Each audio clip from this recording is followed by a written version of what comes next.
Salve mi alma en tu ley, Señor, y tu voz divina pueda yo escuchar. Muchos en tinieblas siguen el error. Quiero con tu gracia hoy testificar. Alzar de mi alma, alzar de Dios, más que un testigo de tu salvación. Muchos en tinieblas claman por tu voz. Alzar de mi alma con tu compasión. Alzar de mi alma por el pecador. Tu pasión yo sienta para trabajar. Queda hoy mi vida con tu santo amor. Y seré obediente a tu voluntad. Alzar de mi alma, alzar de Dios, más que un testigo de tu salvación. Muchos en tinieblas claman por tu voz. Alzar de mi alma con tu compasión. Alzar de mi alma en virtudes soy, pues errante andaba en mi necedad. Nada es importante más que tu Señor, más que fiel testigo de tu gran verdad. Alzar de mi alma, alzar de Dios, más que un testigo de tu salvación. Muchos en tinieblas claman por tu voz. Alzar de mi alma con tu compasión.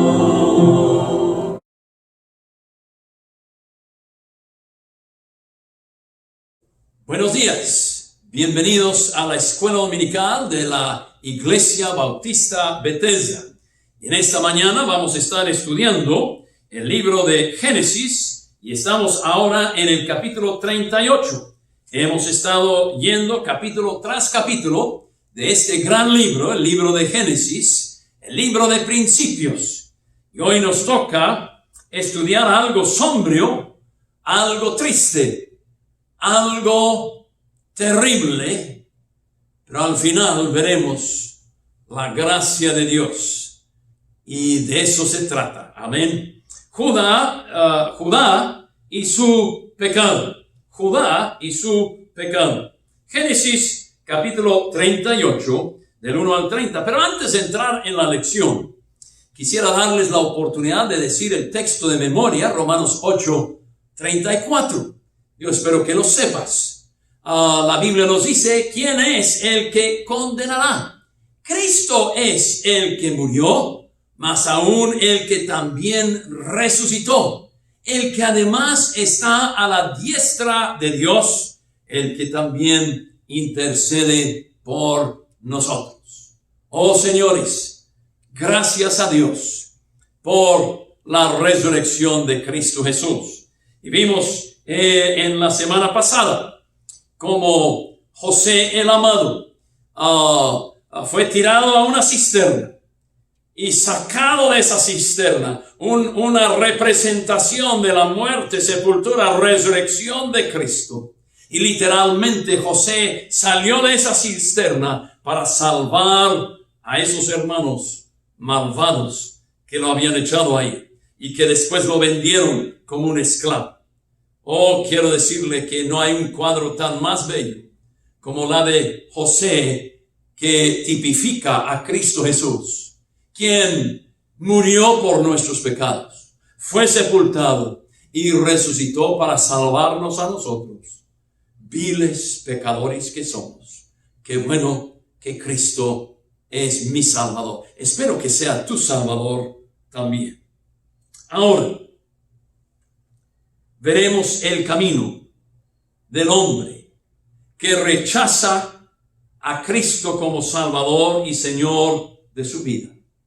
Este capítulo es uno de los capítulos más tristes y trágicos de Génesis. No nos gusta enseñar algunas cosas, y algunos predicadores nunca enseñan la palabra, porque saltan cosas que son medias quisquillosas. Pero la Biblia nos dice que como cristianos y como pastores y como predicadores, debemos ser como Pablo cuando él le dijo a la iglesia de Éfeso: no rehusé predicaros todo el consejo de Dios. Entonces vamos a predicar esto, enseñar esto, aunque es un poco difícil. Vayamos a Génesis capítulo 39 y empezaremos con el versículo 1 después de esta oración. Oremos. Padre, que tú quites toda interrupción y que podamos escudriñar las Escrituras. Algo que es difícil, pero aún algo que es necesario entender. Y tú pusiste este capítulo aquí.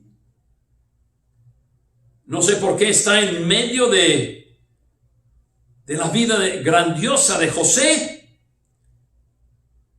Y ahora estamos estudiando de repente a un hombre llamado Judá, quien comete pecados y luego es un hipócrita. Pero aún a través de eso, tu gracia trae algo tan bello al último de esta lección. Abre nuestros ojos y miraremos las maravillas de tu ley en esta mañana, en el nombre de Jesús. Amén.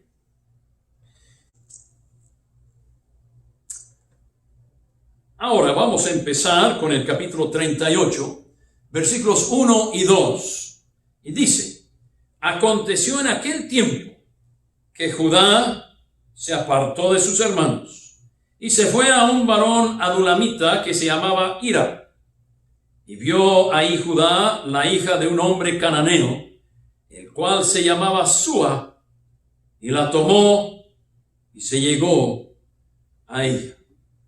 Ahora, Judá sale de estar con sus hermanos. Uno de los problemas de muchos cristianos es que se apartan de los hermanos. Y se dejó guiar por la vista y no por el mandato de Dios.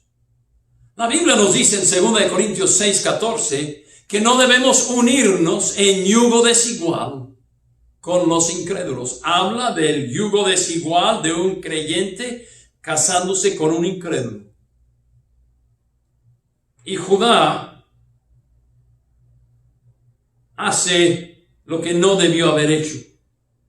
Canaán siempre ha tipificado al mundo, al inconverso. Israel tipifica al creyente. El cristiano no debe casarse con alguien que es incrédulo.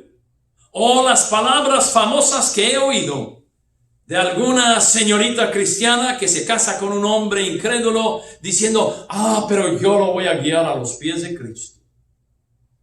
Tú no sabes eso, señorita. Tú no sabes eso, joven. Por favor, no te cases con un incrédulo.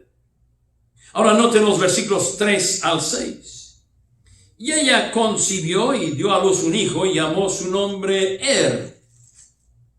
Concibió otra vez y dio a luz un hijo y llamó su nombre Onán. Y volvió a concebir y dio a luz un hijo y llamó su nombre Sela.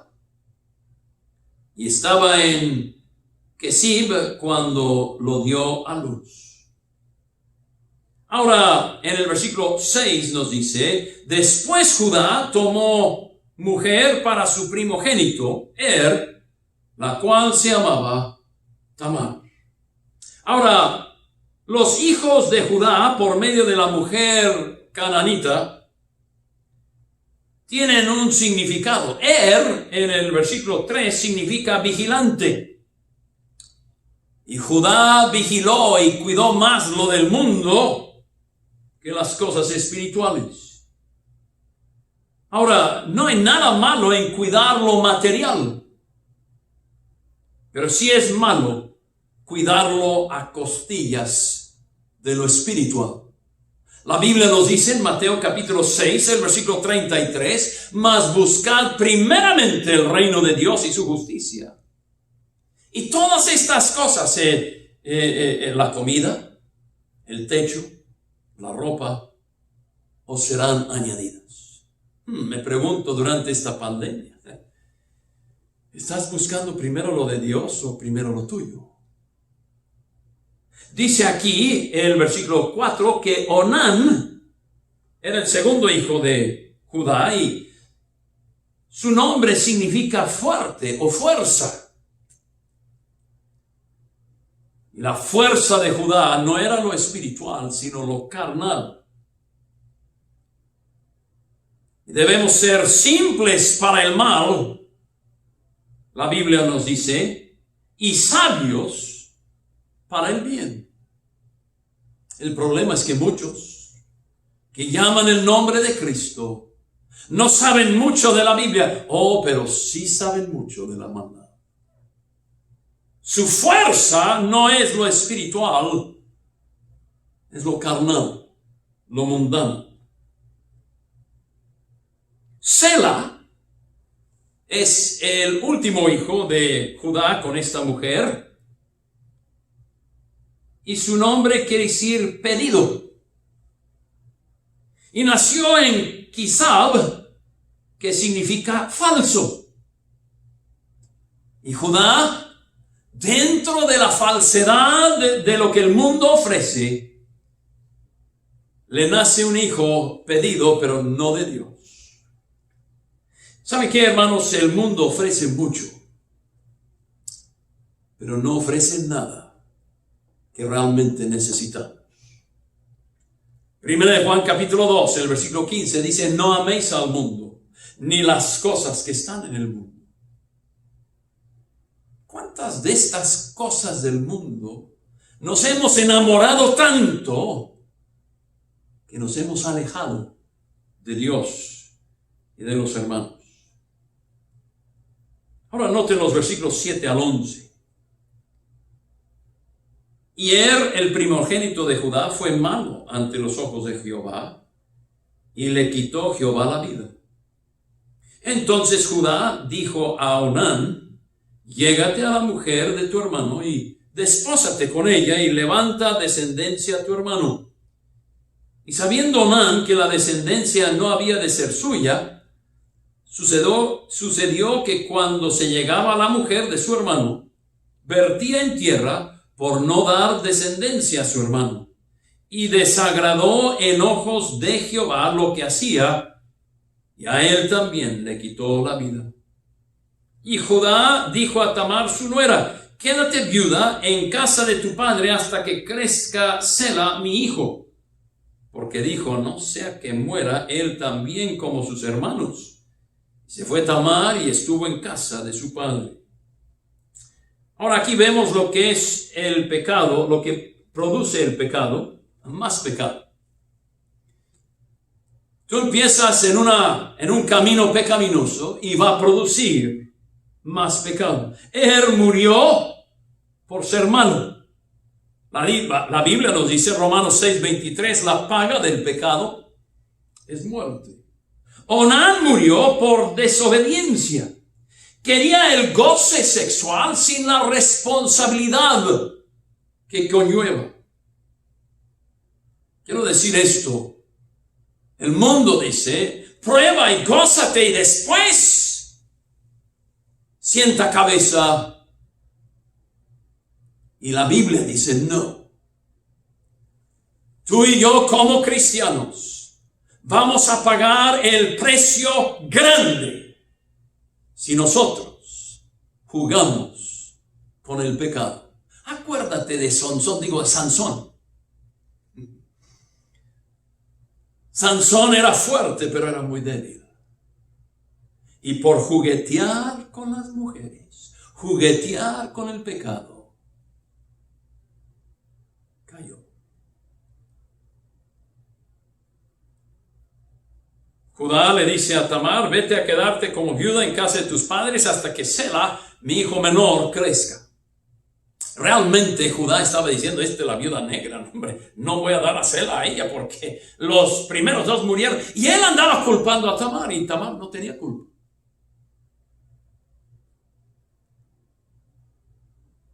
Ahora, esta costumbre que Judá está demostrando ahí, de que el hermano menor tomase a la esposa del hermano mayor para traer descendencia al nombre de su hermano, se incorpora a la ley en Deuteronomio capítulo 25.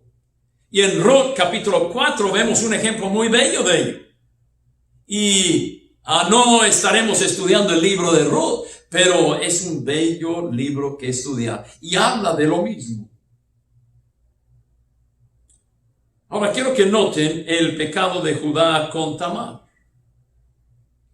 Primero le dice a ella, vete a la casa de tu padre y cuando crezca mi hijo Sela te lo voy a dar, te lo voy a llevar a ti y para que se casen y él levante descendencia a sus hermanos. Pero no lo hizo. Noten lo que dice el versículo 12 y 13. Pasaron muchos días y murió la hija de Súa, mujer de Judá. Después Judá se consoló y subía a los trasquiladores de sus ovejas a Timnat, él y su amigo Hira, el adulamita. Y fue dado aviso a Tamar, diciendo, he aquí tu suegro sube a Timnat a trasquilar sus ovejas. Entonces se quitó ella los vestidos de su viudez, se cubrió con un velo y se arrebozó y se puso a la entrada de Enaim junto al camino de Timnat, porque veía que había crecido Sela y ella no era dado a él por mujer. Ella se viste como una ramera. Y la vio Judá y la tuvo por ramera porque ella había cubierto su rostro. Y se apartó del camino hacia ella. Ahí está la clave. Primero, en el capítulo 38, el versículo 1, Judá se apartó de sus hermanos. Y luego se aparta del camino. Quiere decirte, así es en la vida cristiana. Tú te apartas de la comunión con tus hermanos en Cristo y al rato te vas a apartar del camino de Dios. Y te vas a apartar tanto que vas a parecer un incrédulo en lugar de un creyente. Él se apartó del camino hacia ella y le dijo, déjame ahora llegarme a ti, pues no sabía que era su nuera. Y ella dijo, ¿qué me darás por llegarme a mí? Él respondió, yo te enviaré del ganado un cabrito de las cabras. Y ella dijo, dame una prenda hasta que lo envíes. Entonces Judá dijo, ¿qué prenda te daré? Y ella respondió, tu sello, tu cordón y tu báculo que tienes en tu mano. Y se los dio y se llegó a ella y ella concibió de él. Luego se levantó y se fue y se quitó el velo de sobre sí y se vistió las ropas de su viudez, hablando de Tamar. Ahora quiero que noten que Judá y su amigo tenían un negocio que tenía que ver con ganado de ovejas. Y noten que Judá cayó en el mismo pecado que su padre Jacob, el acumular riquezas antes de cuidar a su familia. Oh, hermano, yo espero que esta pandemia te haya enseñado que tu familia es importante. Y noten que Tamar llega a la conclusión, Judá no va a cumplir la promesa del versículo 11. Sela ya creció, ya es un hombre y todavía no me da en casamiento con él. Entonces Tamar llega a la conclusión y se viste como una prostituta. Oh, cuidado con imitar al mundo en tu forma de vestir. Y no solamente las señoritas, los señoritos también. Los adultos, las mujeres casadas. Cuidado con estar imitando al mundo en tu forma de vestir.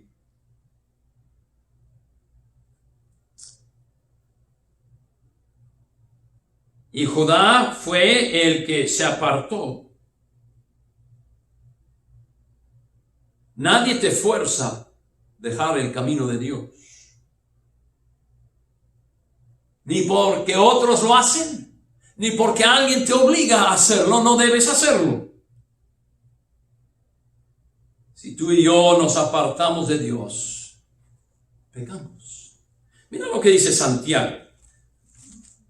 Mantengan un dedo ahí en Génesis 38 y vayamos a Santiago capítulo 4, versículos 1 al 4. ¿De dónde vienen las guerras y los pleitos entre vosotros?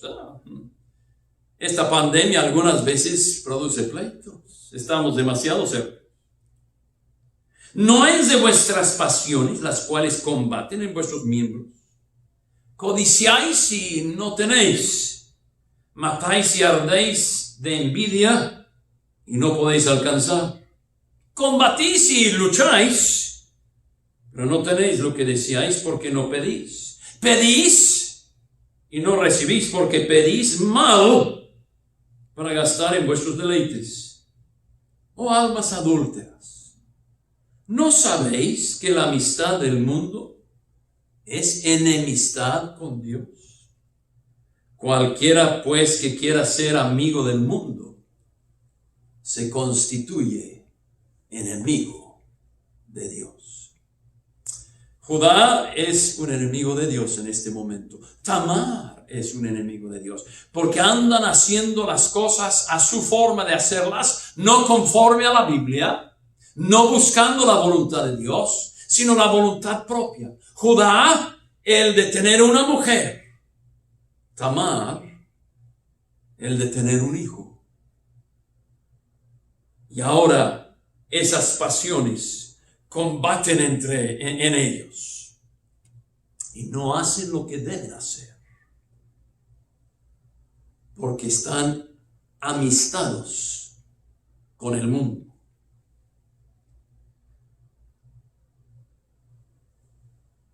Ahora noten el pecado de Judá en cuanto a la hipocresía. En el versículo 20, y Judá envió el cabrito de las cabras por medio de su amigo el adulamita, para que éste recibiese la prenda de la mujer, pero no la halló. Y preguntó a los hombres de aquel lugar, diciendo, ¿dónde está la ramera de Eniam junto al camino? Y ellos le dijeron, no ha estado aquí ramera alguna. Entonces él se volvió a Judá y dijo, no la he hallado. Y también los hombres del lugar dijeron, aquí no ha estado ramera.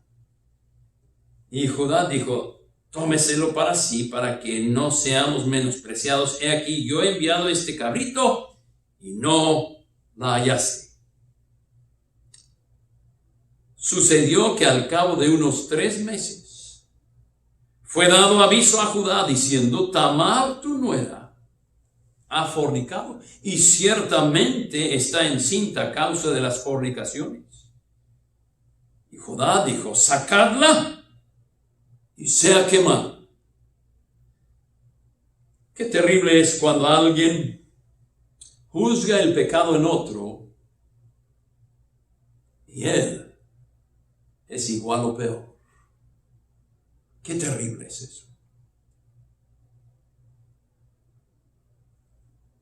Me da tristeza ver que tanto cristiano, tanto predicador, está cayendo como moscas ante la atracción del sexo. Qué terrible. Oren por su pastor. Oren que se mantenga cerca del Señor. Porque yo puedo caer igual que tú. Y no te pongas orgulloso diciendo, bueno, yo no haría eso. No hay pecado que un cristiano pueda cometer si se aleja de los hermanos y se aleja del camino. ¿Y tú qué dices? Yo puedo servir a Dios solo. Mira lo que está pasando con Tamar. Cuidadito.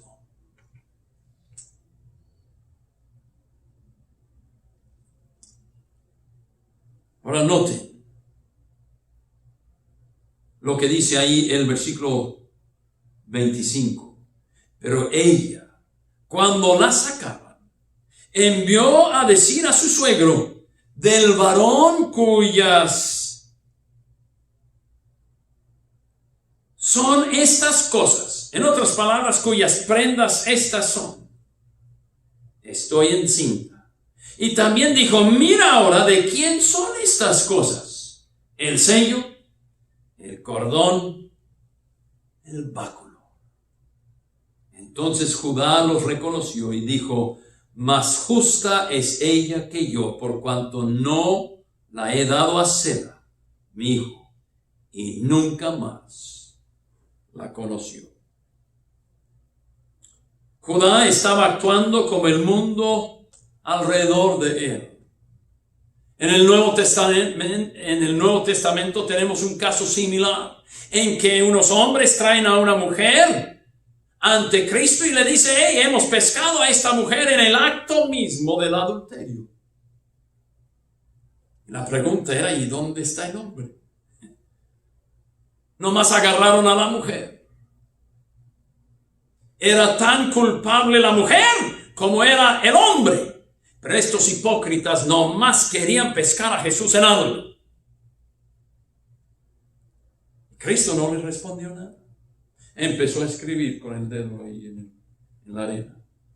Cuando llego al cielo, le voy a preguntar a Cristo, ¿qué escribiste este día? ¿Qué fue lo que escribiste ahí? Porque no nos dice la Biblia lo que él escribió. La mano de Dios escribió los 10 mandamientos. Con el dedo de Dios lo hizo. Con una mano y un dedo escribió la condenación de Belsasar en el libro de Daniel. Y en el Nuevo Testamento otra vez Dios está escribiendo. ¡Qué tremendo!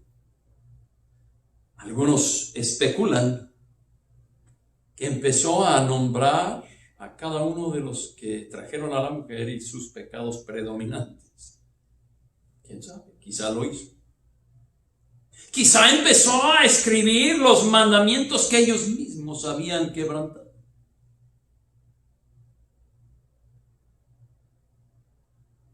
Desde que seguían con las acusaciones, Cristo dijo, hey, el que esté sin pecado, tira la primera piedra. Y siguió escribiendo. Y ellos, convencidos en su corazón que estaban mal, empezaron a salirse. Empezaron a salirse como una persona sale avergonzada de un lugar. Y el mayor empezó a salirse y después el que le seguía y hasta el menor se fueron todos. Ahora, Tamar había pecado. Esta mujer adúltera había pecado. La cuestión es que muchos creen que su pecado no es tan grave como el pecado de otros. Y aquí es donde Cristo le dice a la mujer, mujer, ¿dónde están tus acusadores? No están, Señor, no hay ni uno. Y Cristo le dijo, yo tampoco te acuso. vete y no peques más. La gracia de Dios, la que no tenía Judá hacia Tamar. Noten que hasta que le descubren, no admite nada de su hipocresía. Yo quiero decirte, es mejor que confieses tu pecado antes de que te lo descubran. Vayan a 1 Timoteo, capítulo 5. Pablo, escribiéndole a un pastor, le dice esto en 1 Timoteo 5, 24. Los pecados de algunos hombres se hacen patentes antes que ellos vengan a juicio, mas a otros se les descubren después. Tarde que temprano, tu pecado, como dice el libro de Números, te va a alcanzar. Tarde que temprano. Ahora noten el versículo 27 en adelante y terminaremos aquí. Y aconteció que al tiempo de dar a luz, y aquí había gemelos en su seno. Sucedió que cuando daba a luz, que sacó la mano el uno, y la partera tomó y ató a su mano un hilo de grana, diciendo, este salió primero. Pero volviendo él a meter la mano, he aquí salió su hermano, y ella dijo, ¿qué brecha te has abierto? Llamó su nombre Fares, que quiere decir rotura o brecha. Y después salió su hermano, el que tenía en su mano el hilo de grana, y llamó su nombre Sara o el alba. Ahora, uno diría, qué desgracia todo eso. Y si no leemos en el Nuevo Testamento, así creemos, es una historia triste de un hombre carnal que se le ha muerto su esposa y quiere otra mujer y no se casa, sino que se llega a su nuera sin saberlo. Una historia de una mujer que su primer esposo, siendo malo, muere. Su segundo esposo quería el goce de lo sexual, pero no la responsabilidad de hijos, y Dios lo mata y no se le da el tercero que Judá mismo le había prometido.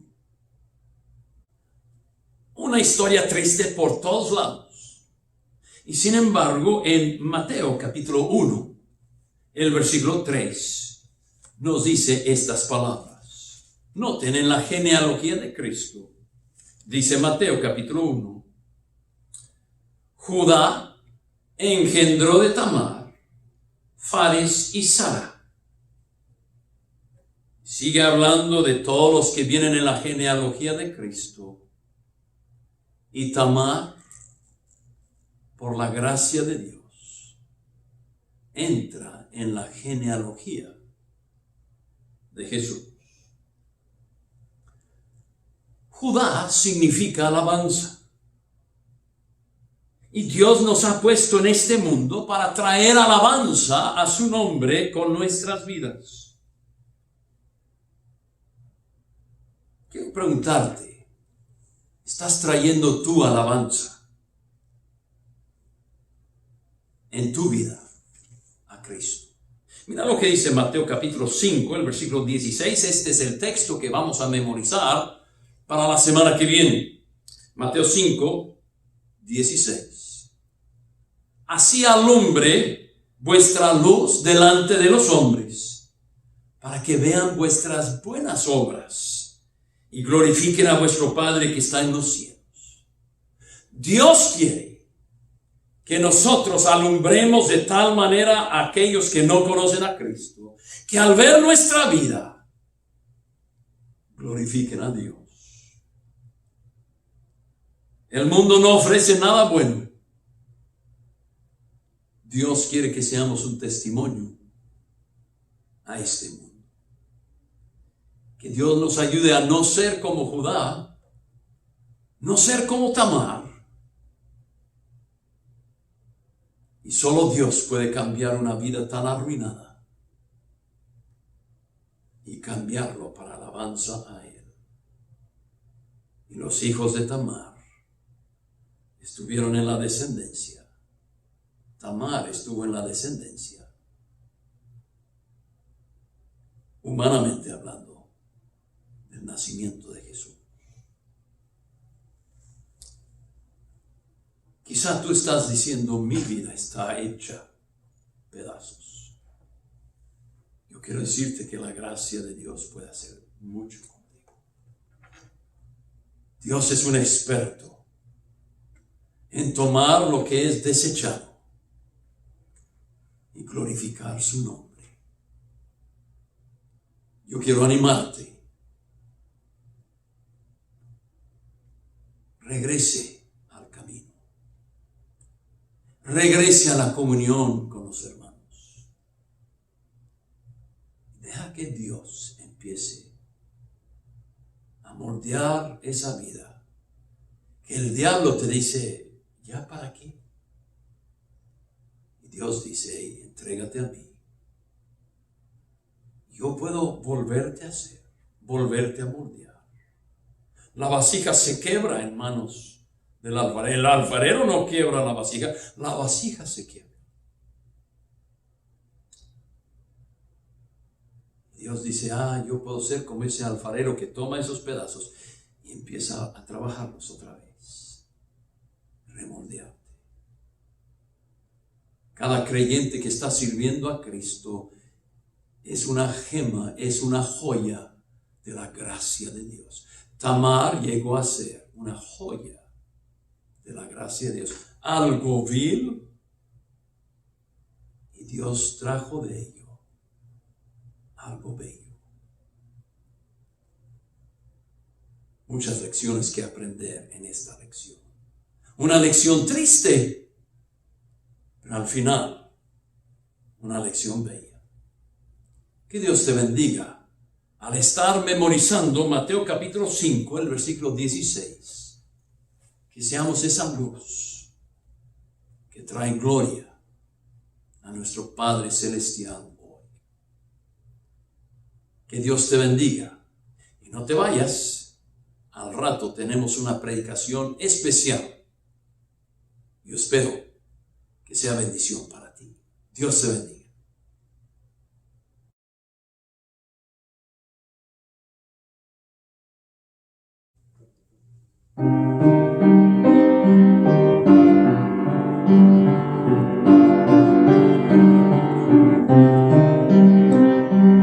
Ven amigo a Jesús,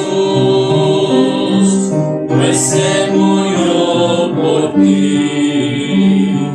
Recibirás la luz que quiere darte a ti. Vivo en Jesús murió, y Él te dará el perdón. Abre tu corazón y dulce paz tendrás. Día fatal vendrá cuando no habrá lugar. La puerta se abre hoy y tú podrás entrar. Más gracia ya no habrá, pues la despreciación acepta pecador.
Una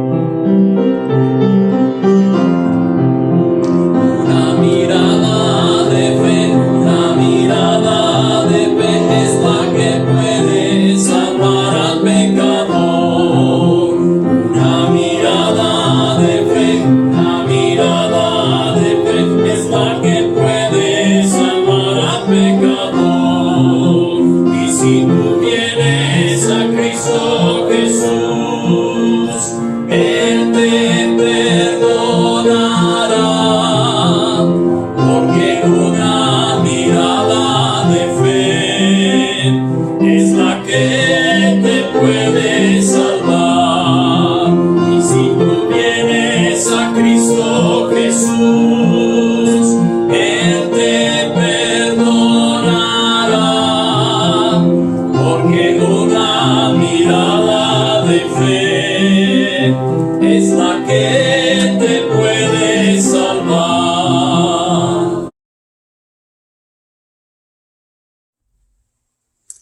Muy bien, amados hermanos, bienvenidos. Gracias por estar sintonizándonos el día de hoy.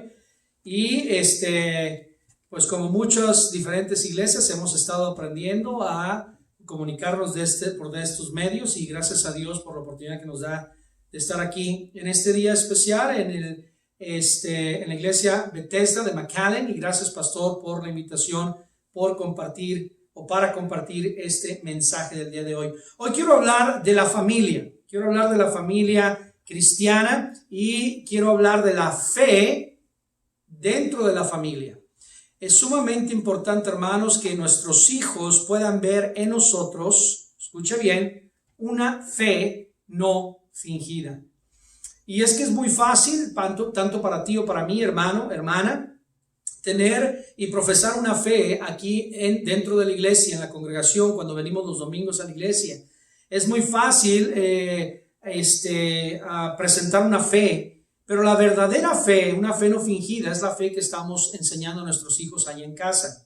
Es sumamente importante, hermanos, que nos aseguremos que le estamos dando un buen ejemplo a nuestros hijos en cuanto a esto.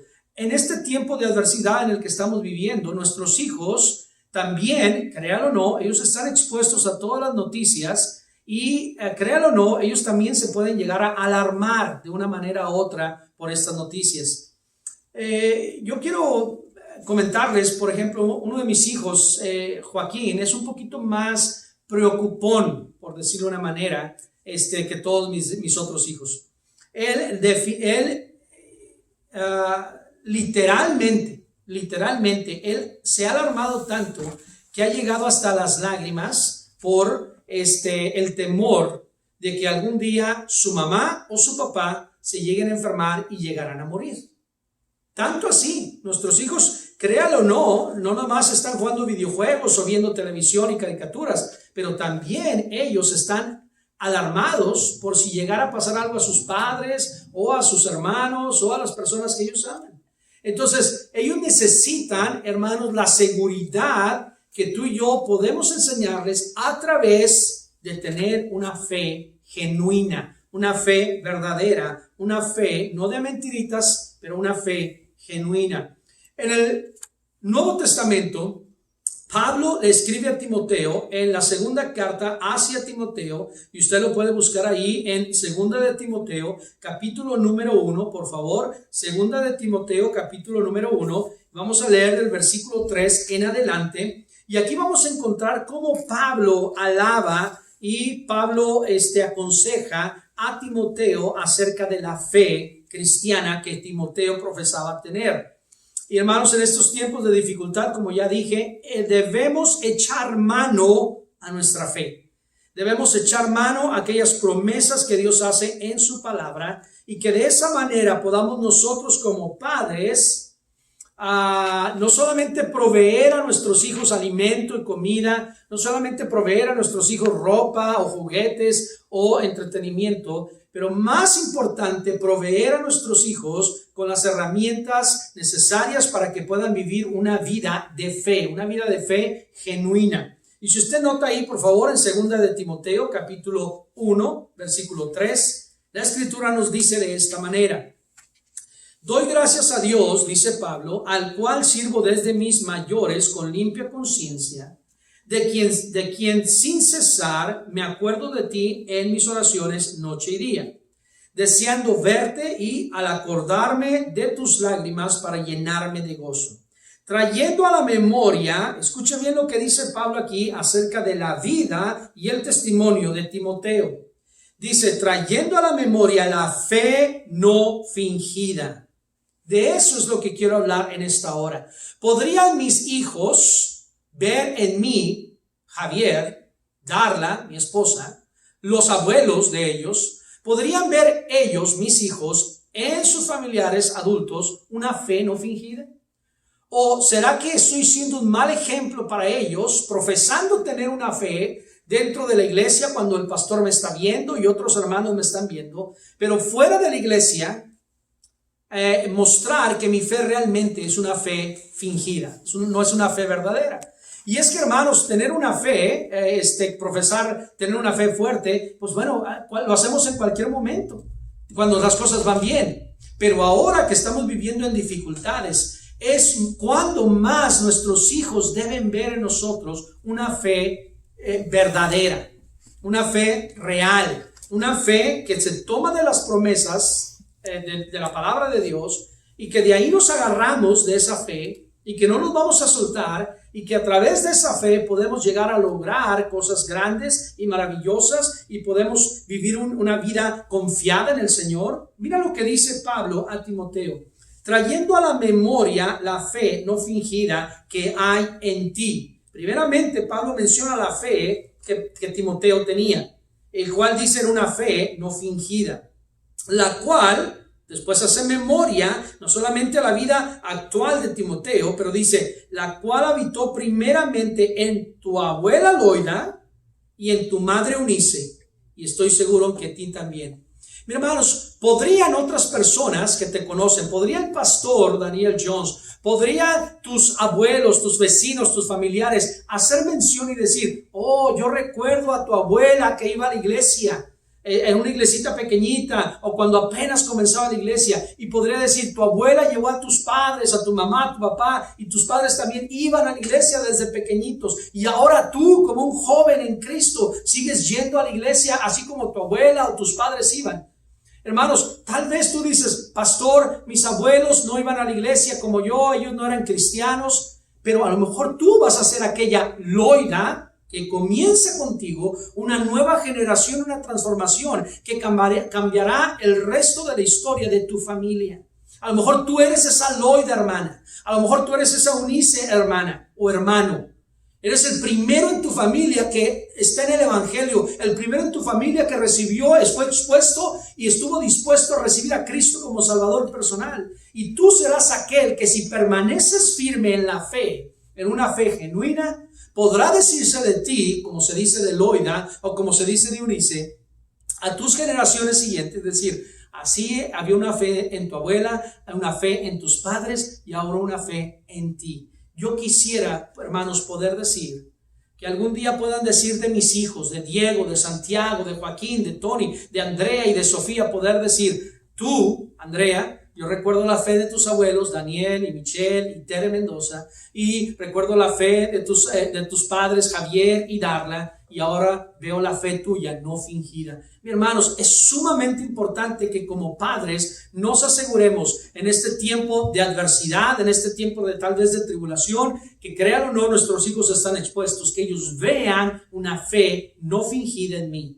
Es decir, hermanos, ¿cuántas veces Jesucristo no reprendió, regañó, como usted le quiere decir, llamar atención a sus discípulos cuando ellos no podían sacar a un endemoniado y eran faltos de fe? Cuando Pedro se empezó a hundir en el mar por la falta de fe. Hermanos, cuando ellos no podían hacer milagros o no creían en una cosa u otra, ¿por qué tienen miedo cuando venía la tormenta y la tempestad en medio del mar? ¿Que acaso no tienen fe? Hombres de poca fe, o en otras palabras, de una fe fingida. Porque dices tener fe cuando todo va bien. Pero ¿qué tal cuando las cosas empiezan el trabajo empieza a escasear? ¿Qué tal cuando el dinero en el banco empieza a bajar? ¿Qué tal cuando empieza la enfermedad en algún miembro de tu familia? ¿Qué tal cuando estás en un tiempo difícil familiar? ¿Podrías tú echar mano de esa fe que dices y profesas tener cuando todo va bien? Y en ese tiempo de adversidad, echar mano de esa fe y poder decir, esa fe que él tiene es una fe no fingida. Pablo decía, echa memoria de la fe que había en la abuela, que había en la madre y ahora en el hijo Timoteo. Y decía, estoy seguro que esa es una fe no fingida. Pero hermanos, ¿cómo podemos tú y yo asegurarnos que nuestros hijos y nuestra familia, en nuestra casa, haya una fe no fingida? La escritura nos dice que la fe viene por el oír la palabra de Dios. Entonces, es la importancia, hermanos, que yo he hecho un compromiso con mi familia de poder enseñar todos los días un devocional a mi familia. Y no estoy hablando de horas y horas de predicación, no estoy hablando ni siquiera de media hora de predicación, ni siquiera estoy hablando de cantar y recoger ofrenda en mi familia. Estoy hablando de enseñarles alguna porción de la Biblia, y no solamente en ese tiempo devocional, pero en mi diario andar, poder enseñar a mis hijos parte de la Biblia, de los que nosotros creemos, convicciones que hemos tomado de la palabra conforme a nuestra fe que profesamos tener, y vivir todos los días conforme a esa fe, para que mis hijos vayan creciendo también ellos en esa misma fe. Pero es importante y es necesario tener devocionales con nuestros hijos.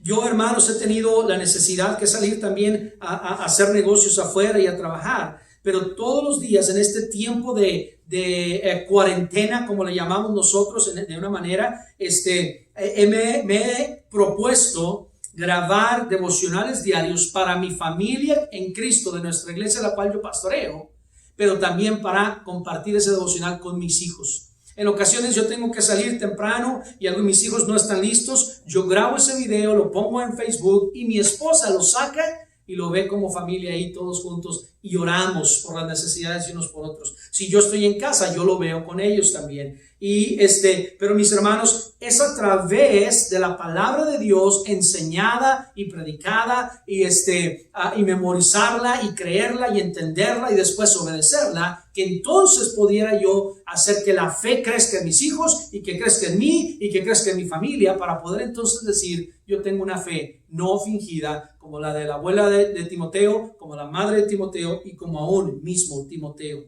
Hermanos, tal vez tú antes tenías ese deseo de leer la Biblia, tal vez antes tenías ese deseo de orar, tal vez antes tenías ese deseo de venir a la iglesia fielmente y servir, traerte a tus hijos, a tu esposa y todos como familia servir al Señor. Bueno, hermanos, es entendible, y el Señor sabía que vendrían tropiezos a nuestra vida.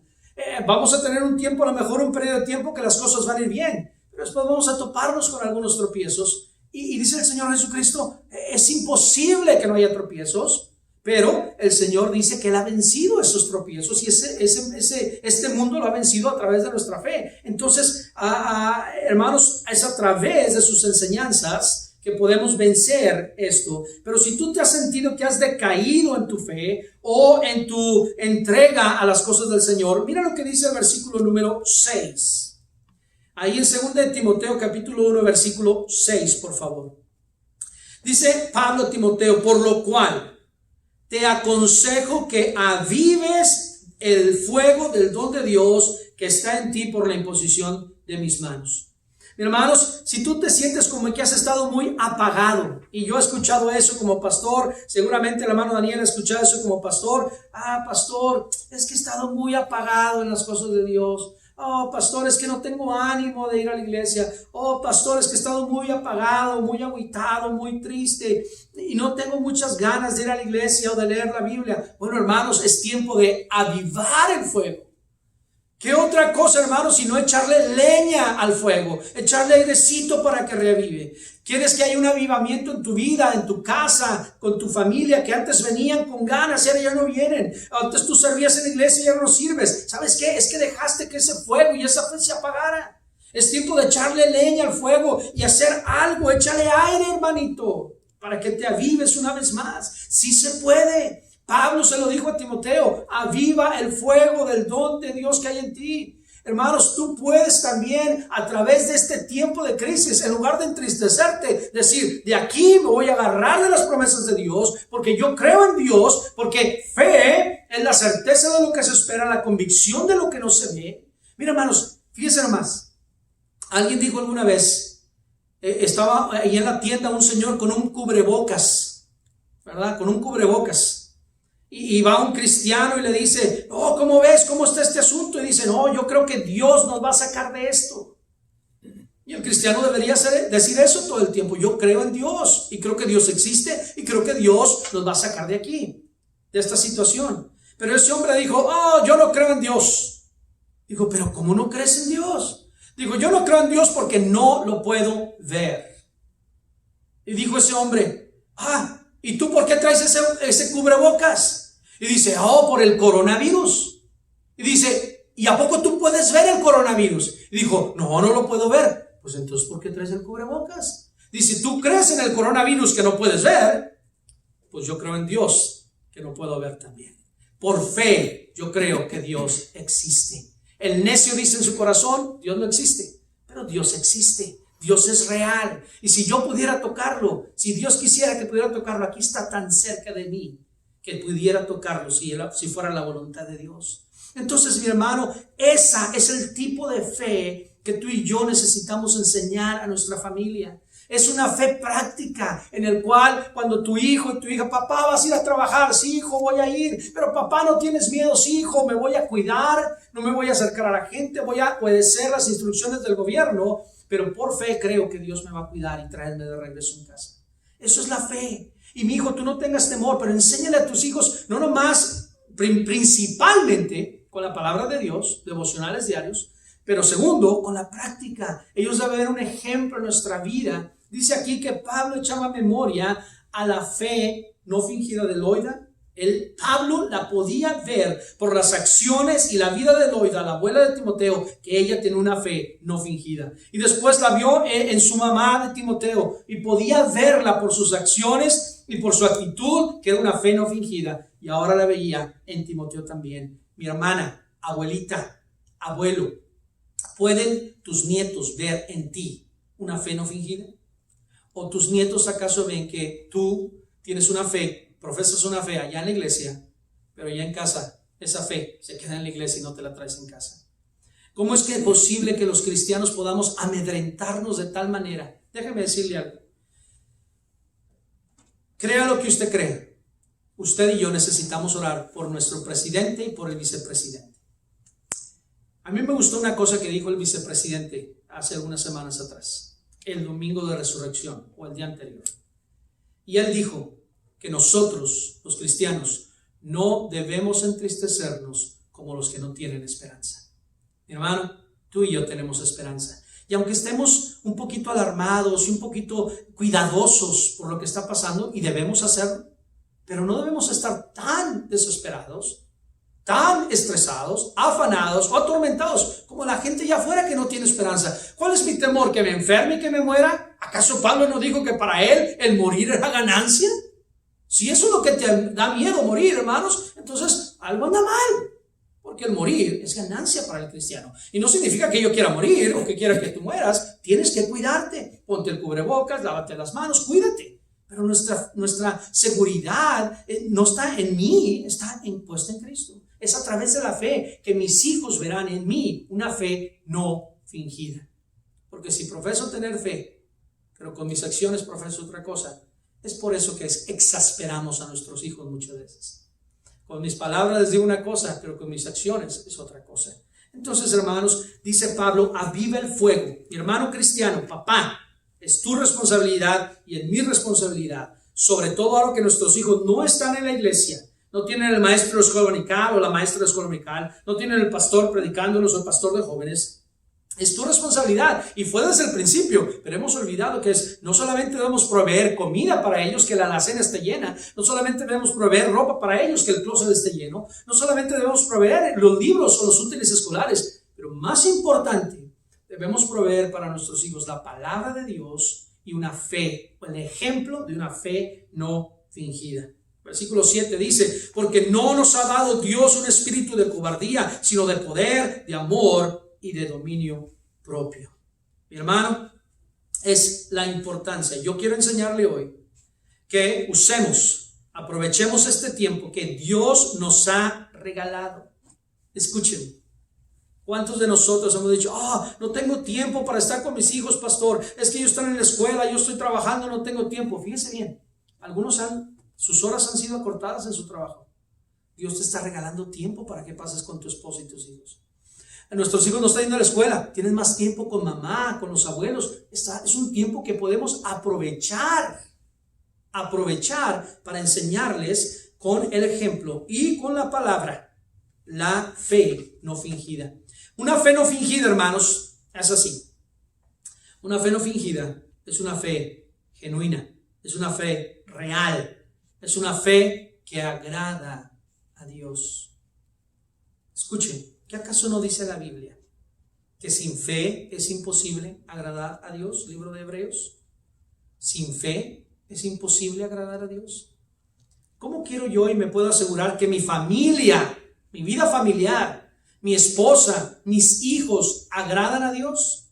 Quiero asegurarme que ellos tienen una fe real, una fe verdadera. Abuelos, es importante que tú enseñes a tus hijos esa fe también, a tus nietos esa fe. La fe que agrada a Dios, hermanos.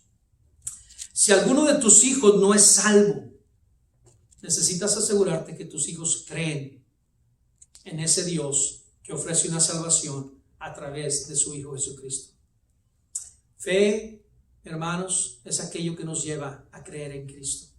Fe, hermanos, es como cuando tú y yo nos subimos a un avión y no hemos nunca revisado las llantas del avión si tienen aire, no hemos revisado el motor si tiene aceite, no ni siquiera conocemos al piloto. Pero muchos se ponen nerviosos. Es más, el hermano Daniel Jones, no quiero quemarlo aquí en el servicio, pero el hermano Daniel le da miedo a los aviones, tiene sus reservas. Pero, hermanos, el hermano Daniel y todos estaríamos tranquilos si revisamos el avión, las llantas, el aceite y conocemos al piloto. Entonces, pero cuando tú y yo tomamos un avión, inclusive cuando nos subimos a un carro, estamos haciéndolo por fe. Creemos que así como vamos a salir, vamos a regresar. Fe, es una fe que agrada a Dios. Es una fe, hermanos, que ponemos nuestra vida y nuestra seguridad en las manos de otra persona. Sin fe es imposible agradar a Dios. Justificados pues por la fe, tenemos paz para con Dios. Somos salvos a través de la fe, por la gracia de Dios. Entonces, hermanos, he ahí la importancia de enseñar a nuestros hijos esa fe que salva, esa fe que justifica, esa fe que nos lleva a la presencia del Señor. Es a través de la fe. Somos salvos por fe, no por obras, para que nadie se gloríe. ¿Por qué no aprovechas en este tiempo que Dios te está regalando a ti y a mí para asegurarnos que todos nuestros hijos tienen ese tipo de fe? Una fe que creen en un Dios que no pueden ver, pero creen en un Dios que puede salvar, que tiene el poder para salvar sus almas. ¿Por qué no aprovechas? Si ya tienes un mes con tus hijos en casa y ni siquiera sabes si son salvos o no, hermano. ¿Por qué no aprovechas que tienes sus hijos en casa y ni siquiera aprovechas que ellos creen que Dios nos va a sacar de esto y que si Dios permite eso es porque hay un propósito para Dios? ¿Será que a lo mejor mi fe ha sido fingida por años y por años? Y que ahora que realmente viene una prueba difícil, ¿podría Jesús decir, hombre de poca fe? ¿Es una fe fingida?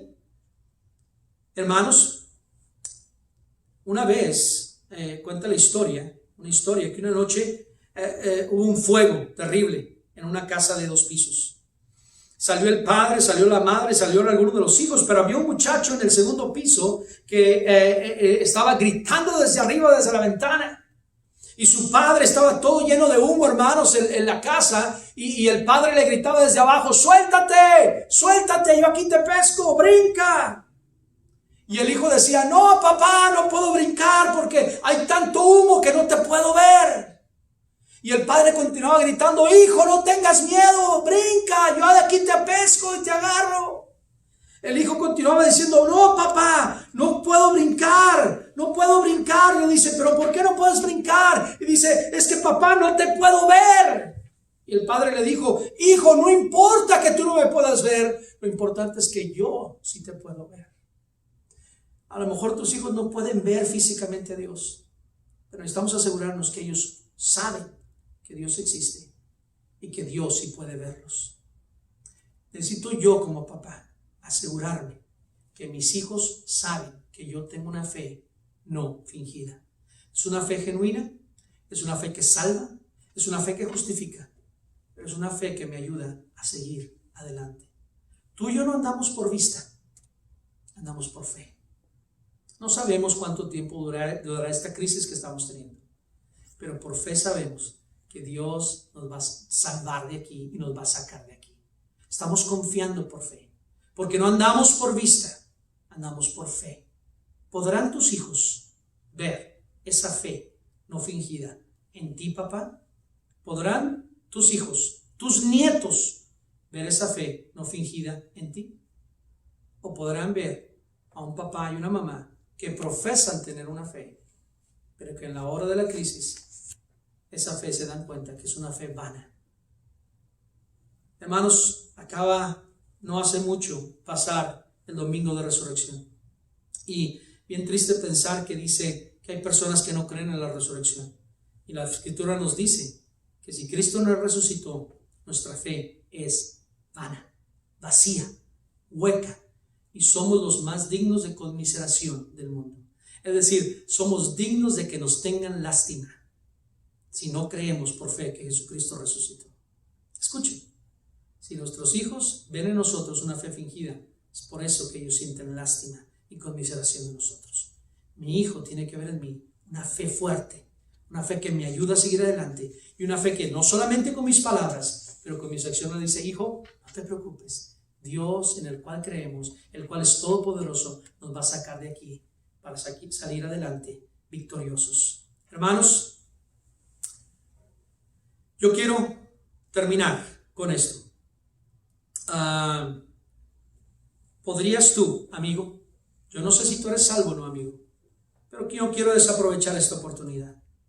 Tu fe comienza diciéndole al Señor, Dios, yo creo que soy pecador y que merezco un castigo, pero por fe creo que tú enviaste a tu Hijo Jesucristo, al que nunca yo he visto, pero por fe yo creo lo que tú dices tu palabra, y por fe yo creo que Jesucristo puede perdonar todos mis pecados y puede justificarme por la fe, así como lo hizo con Abraham, y puede justificarme por la fe. Yo quiero que ese Jesucristo venga a mi vida, entre a mi vida, perdone todos mis pecados, y quiero que me salve y me dé el regalo de la vida eterna. ¿Podrías tú, amigo, en esta hora, con toda honestidad decir, pastor, yo no estoy seguro que yo soy salvo? Yo no estoy seguro, pastor, como usted está seguro, que si yo muriera hoy, yo iría al cielo. Pastor, a mí me gustaría estar seguro. Amigo, lo único que tienes que hacer es en este momento dar el primer y el paso más importante de fe que tú puedas dar en tu vida. Cree en Jesucristo como tu Salvador personal.